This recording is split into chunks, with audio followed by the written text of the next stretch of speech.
Então aqui a gente vai ver o termo Poseidon. Lembrando que Talates é mar, no caso genitivo. É um termo que é muito usado na Bíblia. Talaces, que é mar. Então ele chamou esse deus, que é o governante do poder do mar, Poseidona. A gente tem como Poseidon, né? Que o Kratos dá um coro no God of War 3, né? Que seus pés estavam algemados, né? Desmon tem a ver com algemas. Lembro que tem uma passagem que Paulo tá preso, que Desmond é usado, e na parte que Jesus fala que dura te recalcitrar contra os aguilhões, quando Jesus aparece pra Paulo, que ele cai do cavalo e tal. Eu acho que tem a ver com Desmond também, é uma das construções, tem parte com Desmond, se eu não me engano, que tem a ver com algemas.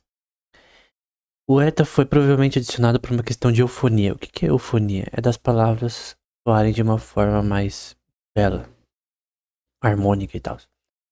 Mas talvez não seja isso que diz. Talvez o som de S, o nome tenha sido originalmente pronunciado com L duplo, porque muitas coisas são conhecidas como Eidotos. E normalmente, como eu disse na Bíblia, é Talasses. Tá, lá. Eu acho que é com dois sigmas. Eu acho que é assim. Então, talvez em vez do S, o nome tenha sido originalmente pronunciado com L duplo. Seria o Talates. Perdão. Talates não. É com L duplo. Com dois lambdas, né? Quilômetros tem som de L. Porque muitas coisas são conhecidas como polaidotas, né? Ou talvez fosse chamado o agitador. O agitador significa Roseion. E quando você fala Roseion, não parece Poseidon? Parece, né? Em inglês, por exemplo. É que Poseidon não fica igualzinho. Poseidon, em inglês, parece mais com Roseion. Porque ele sacudiu até, que é o Seien, e o Pei e o Delta foram acrescentados, né? Então, ao Seien foi acrescentado o que fica no todo Poseidon. Alguém que agita o mar. Quanto ao Plotonos, que é Pluto, né? Plutão em português, escreveu. Ele recebeu esse nome porque está de acordo com o fato de ser a fonte da riqueza, Pluto. Já que a riqueza vem debaixo do solo. Isso daqui tem a ver com o termo plutocracia, que o Sócrates vai usar na República, né? Plutocracia é o governo dos mais ricos. Simples. E vem do termo Pluto. Com certeza com a ver com essa questão do solo e tal, linguisticamente, etiologicamente. Sócrates, de novo, é muito mais provável, então, Hermógenes, que Hades derive o seu nome, não do que não pode ser visto, mas do que ele conhece, que é Eidenai. Tudo que é bom e belo, que é por isso que o legislador se chamou Hades. No contexto da mitologia grega, né? Esse termo Hades, vamos pôr aqui, Hades, ele é muito importante biblicamente, porque é um dos termos em que é usado no contexto grego para inferno. No hebraico é Sheol, normalmente. Mas são vários termos usados para inferno na Bíblia. Hades, Tártaro, Gehenna, mas todos têm a questão conceptual. As pessoas têm que entender que as palavras, elas têm uma questão também conceptual. Então, obviamente o Tártaro, o Hades, que a Bíblia menciona, do ponto de vista linguístico, usando a língua grega, é ao conceito de submundo. Mas é o conceito que tem que estar ligado biblicamente a esse conceito. E não é um conceito grego. É muito importante do ponto de vista prático. Então aqui a gente vai ver o termo Poseidon. Lembrando que Talates é mar, no caso genitivo. É um termo que é muito usado na Bíblia. Talaces, que é mar. Então ele chamou esse deus, que é o governante do poder do mar, Poseidona. A gente tem como Poseidon, né? Que o Kratos dá um coro no God of War 3, né? Que seus pés estavam algemados, né? Desmon tem a ver com algemas. Lembro que tem uma passagem que Paulo tá preso, que Desmon é usado e na parte que Jesus fala que dura te recalcitrar contra os aguilhões. Quando Jesus aparece pra Paulo, que ele cai do cavalo e tal. Eu acho que tem a ver com Desmond também. É uma das construções. Tem parte com Desmond, se eu não me engano. Que tem a ver com gemas. O eta foi provavelmente adicionado por uma questão de eufonia. O que é eufonia? É das palavras soarem de uma forma mais bela, harmônica e tal. Mas talvez não seja isso que diz. Talvez o som de S, o nome tenha sido originalmente pronunciado com L duplo. Porque muitas coisas são conhecidas como Pola Eidotos. E normalmente, como eu disse na Bíblia, é Talasses. Tá lá. Eu acho que é com 2 sigmas. Eu acho que é assim. Então, talvez em vez do S, o nome tenha sido originalmente pronunciado com L duplo. Seria o Alates. Perdão. Alates não. É com L duplo. Com 2 lambdas, né? Que lambdas tem som de L. Porque muitas coisas são conhecidas como polaidotos, né? Ou talvez fosse chamado o agitador. Agitador significa Roseion. E quando você fala Roseion, parece Poseidon. Parece, né? Em inglês, por exemplo. É que Poseidon não fica igualzinho. Poseidon, em inglês, parece mais com Roseion. Porque ele sacudiu até, que é o Seien, e o Pei e o Delta foram acrescentados, né? Então, ao Seien foi acrescentado o que fica no todo Poseidon.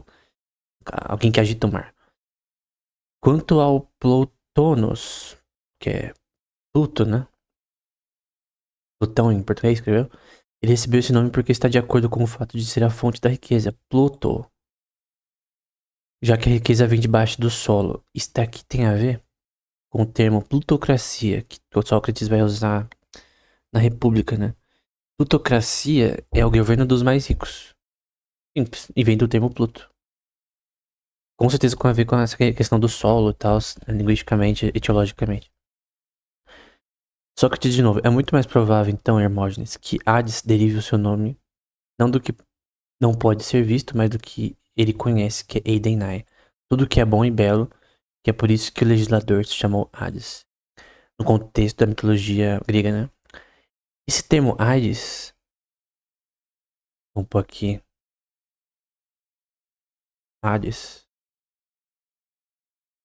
ele é muito importante biblicamente, porque é um dos termos em que é usado no contexto grego para inferno. No hebraico é Sheol, normalmente.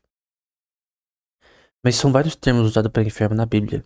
Hades, Tártaro, Gehenna, mas todos têm a questão conceptual. As pessoas têm que entender que as palavras, elas têm uma questão também conceptual. Então, obviamente o Tártaro, o Hades, que a Bíblia menciona, do ponto de vista linguístico, usando a língua grega, é ao conceito de submundo. Mas é o conceito que tem que estar ligado biblicamente a esse conceito. E não é um conceito grego. É muito importante do ponto de vista prático. Esse termo é muito importante biblicamente, embora é uma questão conceptual apenas de submundo, que é o termo grego para isso. Então tem questões conceptuais da palavra e não do significado da palavra em si. São bem importantes. Obviamente o inferno não tem nada a ver com a versão mitológica pagana. Mas sim com a versão bíblica. Não tem nada a ver uma coisa com a outra. Então, vai dizer aqui que Deméter parece ter sido assim chamada porque ela dá a nutrição, que é de doça, nesse contexto, assim como mãe, Méter, então Deméter. E tem muitos deuses pagãos, né, que vêm dessa questão de colheita e tal, primavera.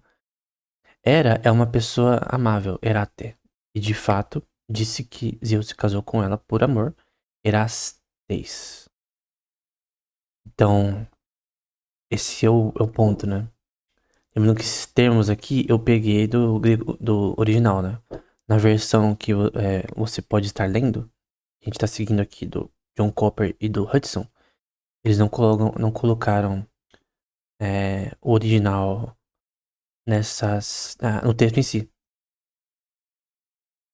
Então, Por isso que Erastes tem a ver com Erate e tá pegando essas duas coisas para o significado de era. Você pode ver que o começo aqui era. Mas talvez o criador das regras, aqui é um termo importante, que é o meteorologon. Parece de meteorologista, né? Mas meter tem a ver com medida. Você, no começo do livro Elementos de Euclides, por exemplo, ele usa esse termo, meter. Logon tem a ver com palavra, né? Tem a ver com, nesse contexto, de alguém que faz algo com relação a medidas, regras, né? Nesse contexto. Nesse contexto de palavras, né? Mas seria um ser divino, talvez, por Sócrates, ele pensaria, né? Eu, obviamente, sendo cristão, creio que Deus que deu a linguagem do ser humano e como ela seria desenvolvida posteriormente. Sendo um pensador elevado, Aten é chamado de Eran, como um nome disfarçado para Ar, a era. E aí, isso aqui é engraçado. Eu fiquei pronunciando várias vezes, né? Mas enfim, eu quero tentar demonstrar. Colocando o final no nome no começo, você entenderá a ideia de que repetir. Opa! Você repetir várias vezes o nome era, você vai conseguir entender isso. Tem a ver com ar, a era. Aí você tem que falar eram. E aí, assim, vamos ver se na sua cabeça, se você pronunciar várias vezes, eram, que uma hora fica a era. Se pronunciar rápido. Enfim. Apolo, né? Tem um nome bíblico também, Apolo. Provavelmente é o autor de Hebreus, eu não sei. Mas Apolo não é o Deus purificador que lava. Apolo, Apolo, não é Apolion não, tá? Apolo. Essas impurezas malignas e nos liberta. Apolo, Apolo delas. Então, o significado do nome Apolo, né? Para entender como seu nome está de acordo com seus poderes musicais, precisamos entender que uma letra alfa geralmente significa uma união, ou homo, como em akalouton, seguidor ou atendente, ou akoiitin, companheiro, cônjuge, marido, né? Esse termo to homo é muito importante teologicamente, por causa do termo homousion, que tem a ver com ousia de substância, né? Essa questão que o Pai, Filho e Espírito Santo são a mesma substância, e você tem homoousion, que é a mesma, e você tem outros termos que você muda uma letra e aí fica de substância parecida. Só que, cara, isso dá muito problema, porque se for tipo substância parecida, se o Pai, Filho e Espírito Santo ele tem uma substância parecida, não é igual. Cristo diz: quando você vê o Pai, você vê o Filho. Perdão, quando você vê o Filho, você vê o Pai. Quando você vê a Cristo, você tem que ver Deus. Que Cristo é a imagem perfeita de Deus. Se ele é a imagem perfeita de Deus, como a gente vê em Hebreus e Colossenses, fica claro que tem que ser homoousios. Homoousia, que é mesma essência. Então, Pai, Filho e Espírito Santo têm uma mesma essência, igual, embora hipóstases diferentes, né? Formas de existência diferentes. Três pessoas, né? Persona, em latim, é o termo usado. Não sei se foi por Tertuliano inicialmente. Quem usou o termo persona, principalmente, inicialmente. Mas a mesma substância, a mesma essência. Tem a ver com o termo esse, ser. Jousia, ser. Então esse homo é muito importante. Nesse caso, significa mover-se em conjunto, homopolesen, seja um movimento conjunto pelos céus ao redor, ou que chamamos de polos, ou movimento harmonioso conjunto na música, que chamamos de sinfonia, né?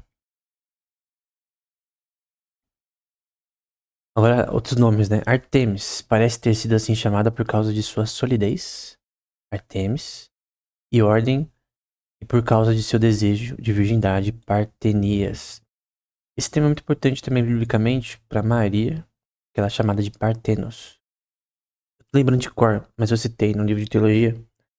Eu acho que foi Resquícios da Natureza Resquícios da Natureza Divina, que é um livro publicado na Amazon, pela Science. Tem uma parte que eu tive que ler uma. Eu não lembro o que, cara. Era um texto antigo, em grego, que falava de Afrodite. E que Afrodite era chamada de Hopartenos. Era. É, virgem, né? E o artigo que eu li sobre esse tema falava que esse tema deveria ser traduzido como virgem. Por isso o termo na Septuaginta, desse texto aqui, Isaías 7,14, portanto, mesmo o Senhor vos dará um sinal, eis que a virgem conceberá e dará à luz a um filho. Tem caras como o Bar Ehrman que diz que partenos não é o correto aqui. Isso é uma imbecilidade.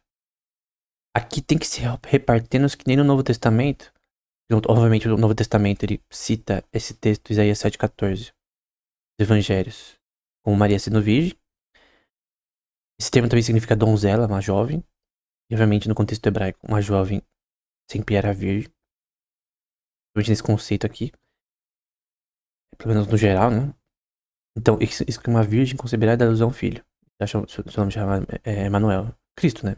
Maria daria luz a Cristo pela graça do Espírito Santo, que faria ela conceber um filho, mesmo sendo virgem, né? Então, o termo usado no original em hebraico é alma. O Jerônimo discute esse termo bastante numa das suas obras, né? Infelizmente, ele teve implicações ruins em relação a esse termo, que eu não vou falar agora, em que ele exagerou. É óbvio que ela era virgem, mas não eternamente. Maria teve filhos, como claro nos evangelhos, né? Em que o termo Adelphos não é irmão. Não lembro o nome pra filho, mas o termo pra filho é bem claro que é filho. Não que normalmente é dito por alguns, né? Mas esse termo é muito importante. Que é Partenos, que é o mesmo que está sendo concebido em relação a Artemis, né? Ela ser virgem no caso. A gente vê Dionísio aqui, tem a ver com vinho, né? O dador de vinho, Odidos, então Oinon. Oinon é vinho. E obviamente fermentado, né? Eu tô falando isso. Eu já vi um pouco sobre o termo Oinon em alguns textos do grego clássico, por razões de explicar que na Bíblia o termo também significa vinho e obviamente é fermentado. Então, por exemplo, quando Jesus foi em João 2, né? Naquele casamento, né? Em Caná da Galileia. Galileia que era rente ao mar da Galileia, né? Tem várias cidades ao redor. Caná era uma delas. E aí, essa festa teve vinho. E aí o vinho, olha, né? Ele acabou.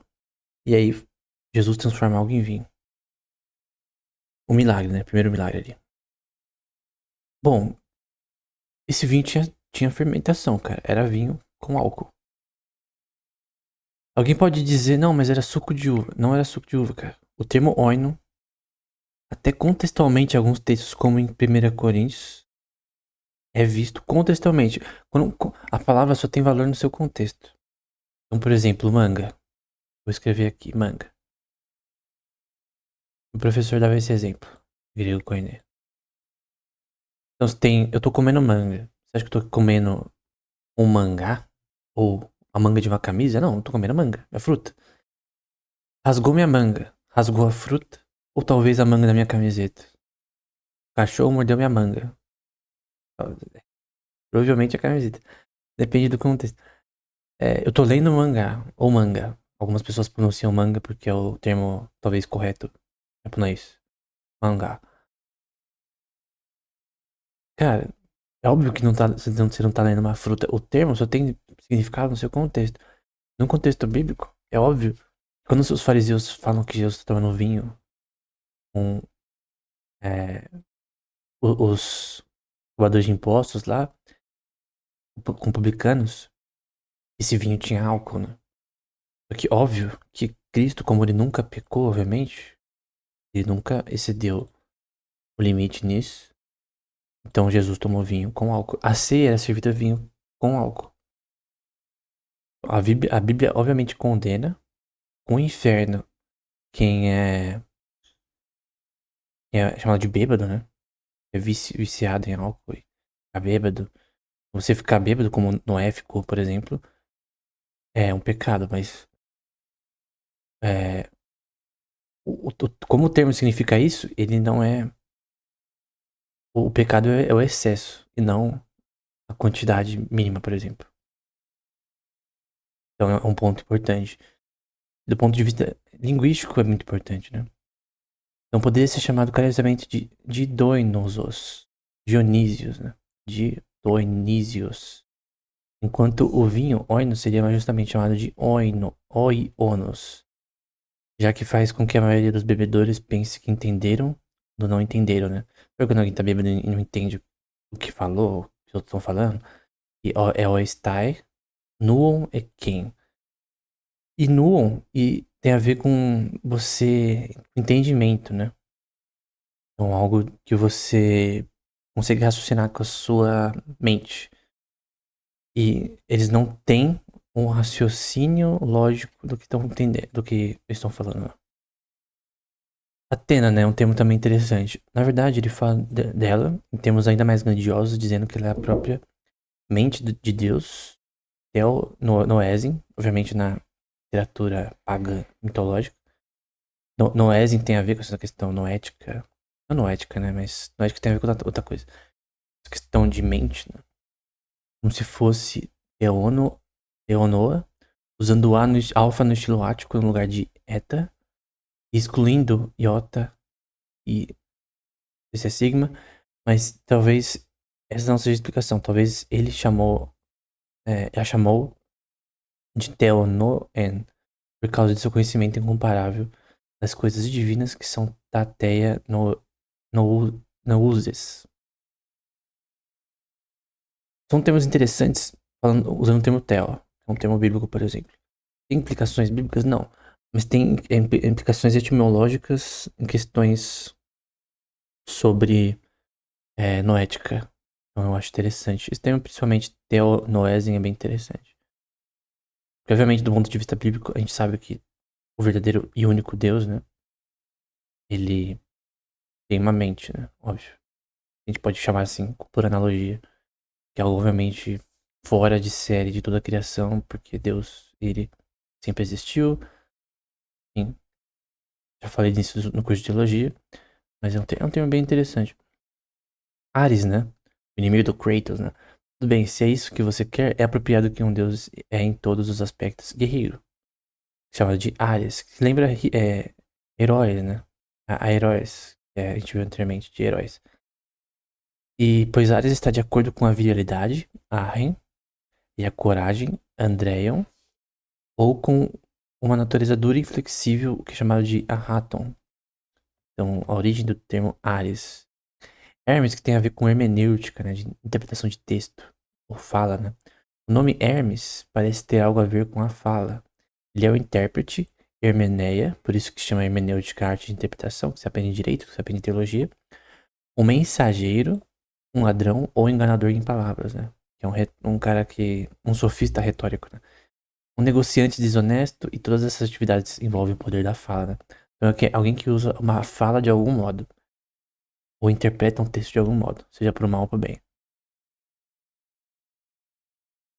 É extremamente importante biblicamente, ou porque o vento, pneuma, termo importante biblicamente, surge do seu fluxo, pois os poetas chamam os ventos de pneumata e vendavais aetas, não é? Talvez um poeta diga antorron, fluxo de vendaval, em vez de pneumatorron, fluxo de vento, indicando assim que o que ele está falando é de ar. O pneuma é muito importante biblicamente em relação ao termo alma, né? Tem a ver também com o termo ruá, espírito, né? Embora não diretamente. Tem corpo, alma e espírito. Então, por exemplo, formou o Senhor Deus o homem do pó da terra e soprou. Tem a noção de, entre aspas, ar, fôlego, né? Em seus narizes, o fôlego de vida. O psukim, o ruá. E o homem foi feito, obviamente que a ruá do homem é diferente da de Deus, obviamente. O espírito do homem é do homem, o espírito de Deus é de Deus. Isso tem a ver com questões de consciência, né? Consciência humana. Para você ter um ser humano, você tem corpo, alma e espírito. É tricotômico. Não creio que separar a alma do espírito é possível. E os três perecem no inferno. Caso a pessoa não crê em Cristo, né? Por isso que você tem que crer em Cristo Jesus. Não por isso. Você tem que crer porque você ama Cristo mesmo. Enfim. Não pode crer em Cristo por medo do inferno, né? Ou por amor ao céu, mas por amor a Deus, principalmente. Essa é a minha visão. E formou o Senhor Deus o homem do pó da terra e soprou em seus narizes, né? Fôlego de vida, a consciência. É a Pinoen Zoe. O termo na Septuaginta, tá? O Zoe tem a ver com vida, a gente viu anteriormente. Por exemplo, o Jihon. Tô escrevendo errado. Eu vou colocar um verdinho. E agora vamos ver se eu lembro de cor, né? Eu falei anteriormente. Jihon Zoe. Não é Zoe que é usado, mas vamos supor que seja Zoe. Não é. Isso daqui, que nem o que se é difícil de fazer. Vamos ver se eu lembro como o professor ensinou. Acho que é assim, uma bolinha, barriguinha, é assim. Eu fui ensinado assim. Zoe. Pronto. No sentido de o causador da vida. O Deus verdadeiro, né? É Yahweh, de vista hebraico, mas é Pai, Filho e Espírito Santo. De vista mais prático, né? Só Deus. As pessoas divinas, ele é o Jihon Zoe, é o que fez a vida, né? E você vê o termo sendo usado aqui. O lego de vida e o homem foi feito alma vivente. Psukim Osan. Na Septuaginta, tá? Então, eu creio que, novamente, pra quem estuda teologia, cara, ler Cátulas é extremamente relevante.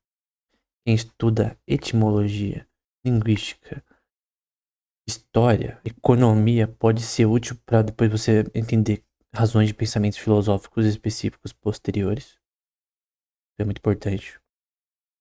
Então, história da linguagem, filosofia da linguagem. Enfim, cara, muitas aplicações para o que a gente vê aqui. Para questões de poesia, por exemplo, nórdica, você vê questões similares em relação à construção de termos na língua escandinavo antigo em relação à mitologia que eles acreditavam pagã. O paganismo ele tem uma influência muito grande. A religião pagã, né? Falsa religião pagã na língua do mundo, né? Então a história da linguagem, a forma que as coisas têm o nome, que a gente usa hoje em dia. Ela tem, por exemplo, cara, você tá um exemplo tão esdrúxulo, cara. Nem faz sentido. Eu acompanho o Meio Maromba, por exemplo. Meio Maromba, né? Aí tem um Jordan, né, que fala sobre essência, né? O termo essência não foi criado por Jordan, né? Foi criado é, um período muito anterior a próprio Romero, talvez. Então, o termo essência, no contexto de Jordan, por exemplo, da Maromba, tem a ver com alguém que preserva os princípios do bodybuilding, seu old school, né? Seu estilo original, do que é ser um bodybuilder, né? Essa de latim, ser. O CIA, qual que é o CIA do bodybuilding? Porque uma é o CIA abstrata, né? Porque é uma CIA que é subjetiva, cada um tem a sua normalmente. Tem os grupos que preferem assim, assado. Só que existe uma substância, uma esse, de algo que é abstrato, não uma forma, né? Mas algo que é abstrato, uma questão social. Então, são termos que são usados hoje. Aí você fala, não, mas o Jolan inverteu esse termo. Daí, um termo que é usado no contexto específico, tem origem aqui. Tem questões, implicações para inteligência artificial, implicações para modelos de linguagem, né? Enfim, esse livro é extremamente importante. E a gente vai terminar ele na próxima aula com termos ainda mais interessantes. Será isso até o próximo episódio.